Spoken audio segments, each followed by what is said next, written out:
psicólogo tem que muitas coisas e psicólogo não tem que várias outras coisas também. A gente escuta falar muitas coisas que são ditas como se fossem obrigação do psicólogo ser e trabalhar daquela maneira, e algumas têm fundamento e outras não. Meu nome é Nara Leão, sou psicóloga, psicoterapeuta há 19 anos e hoje, nesse vídeo, vou falar com vocês a respeito desses tanto de tem que aparecem aí pra gente. O que é mito e o que é verdade?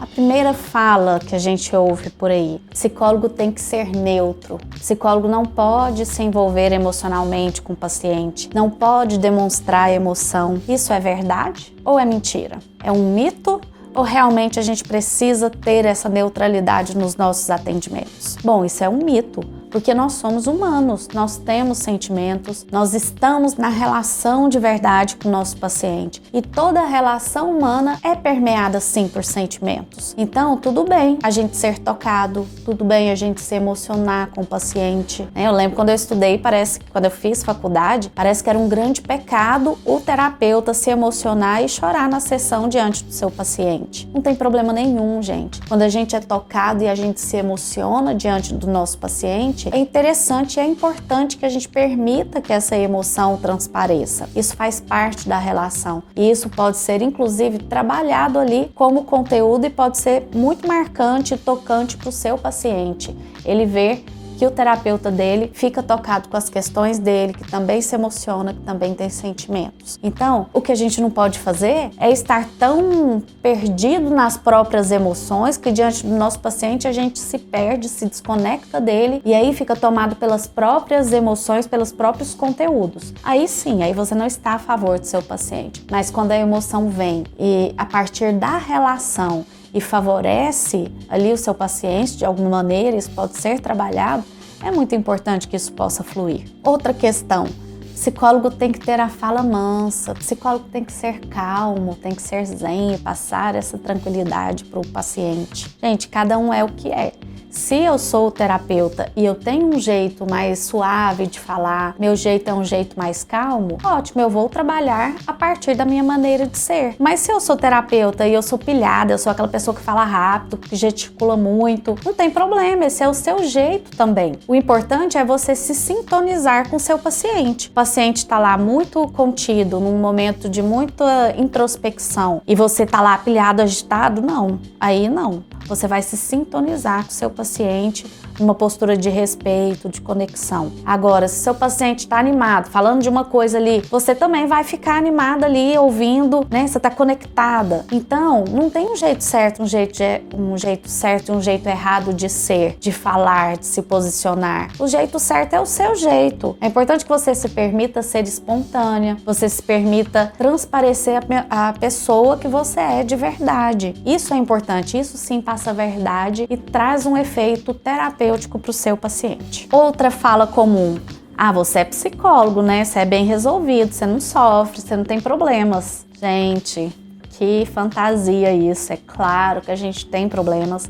Claro que às vezes a gente inclusive fica até meio desestruturado, a gente passa por perrengues, por problemas e nós também vivemos uma montanha-russa emocional em alguns momentos da nossa vida. Não é porque a gente é psicólogo que a gente deixa de ser humano. A gente vive assim como todas as outras pessoas. O que eu entendo que nos diferencia é porque a gente tem um compromisso grande com a nossa saúde mental, no sentido de procurar qualidade de vida, de fazer terapia com constância. A gente faz terapia a vida inteira, a gente percebeu que algo está apertando, a gente procura logo trabalhar aquilo, porque é um compromisso com a nossa saúde mental, não é só com a gente e com as pessoas que a gente convive na vida pessoal, é também um compromisso do nosso trabalho, um compromisso com os nossos pacientes. Então a gente se diferencia nisso, mas nós somos humanos como todo mundo e a gente tem problemas e a gente tem, às vezes, questões emocionais em aberto, precisando trabalhar também.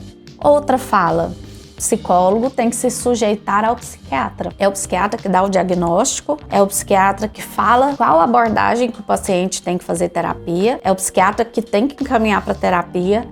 Não, a pessoa não vai direto para o psicólogo, é só se tiver encaminhamento médico. Gente, pelo amor de Deus, não tem uma função, não tem uma profissão que fique acima das outras. Nós temos a mesma importância do médico. O nosso tratamento é um tratamento tão importante quanto o tratamento psiquiátrico.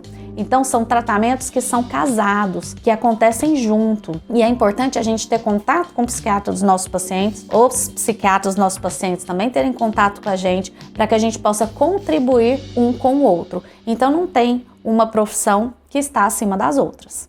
Falei dos mitos, né? Até agora todas as frases que eu falei foram mitos, foram coisas que não são verdadeiras. Agora eu vou falar assim, o que psicólogo tem mesmo? Psicólogo tem que ser ético, tá? Qualquer atitude que a gente for ter, qualquer ação, intervenção, conduta, tem que estar baseada no nosso código de ética. Lá traz os parâmetros para a nossa atuação ética. E a gente precisa ter conhecimento do nosso código de ética, também bom senso, porque tem coisas que podem não estar lá, mas que a gente entende que podem ser prejudiciais em um caso de um paciente, pode ser prejudicial no caso de outro paciente e de outro não, de outro pode até ser benéfico. Então a gente precisa sempre fazer essas avaliações partindo também do nosso bom senso. Outra coisa que o psicólogo tem que estar em dia com a sua terapia. É muito importante que a gente sempre esteja cuidando das nossas emoções, do nosso lado psicológico. Afeta o nosso paciente. Eu preciso estar bem cuidada por mim mesma, para que eu consiga cuidar bem do outro, cuidar bem do meu paciente. Então também precisamos estar em terapia. O psicólogo tem que também estudar. Estudo é contínuo, compromisso com a nossa formação. Estar sempre se capacitando para poder oferecer o melhor possível para o seu paciente. O psicólogo tem também que manter em dia o seu trabalho ali nos registros dos atendimentos. Então tem que manter os prontuários em dia, também é uma obrigação nossa. Sempre estar por dentro das resoluções que o Conselho Federal de Psicologia lança, para a gente conseguir ser norteado dentro do que é esperado e previsto dentro da nossa profissão. E para fechar, uma coisa que eu acho que é a cereja do bolo e que diferencia um profissional do outro, e que todo profissional tem que ser criativo. Você precisa se conectar à maneira como você é e trabalhar isso a seu favor e a favor dos seus pacientes. Então você é mais expressivo, você gosta de falar mais e você tem uma maneira mais criativa de ser, trabalhe isso com seus pacientes, propõe atividades que vão trabalhar mais o lúdico, maneiras expressivas, tinta, usa isso a favor dos processos terapêuticos. Não, eu sou uma pessoa, sou uma terapeuta, uma pessoa e uma terapeuta mais introspectiva. Eu falo mais baixo, falo mais devagar, sou mais introspectiva. Utilize isso criativamente nos seus trabalhos, propõe atividades que envolvem mais a introspecção. Então, aproveite o que você tem de melhor. Isso é ser criativo. Na Gestalt Terapia, a gente trabalha com um conceito que se chama ajustamento criativo, que é justamente unir o que eu tenho de meu, mais próprio meu, e identificar as necessidades do ambiente e ajustar o que é meu e o que o ambiente precisa. Isso traz um terreno muito fértil para a criatividade poder expandir. E conta qual foi o maior mito que você já ouviu a respeito do psicólogo tem que? Me conta aqui nos comentários. E se você não me segue ainda no Instagram, me siga lá pra gente se comunicando mais de pertinho. Um grande beijo, até o próximo vídeo.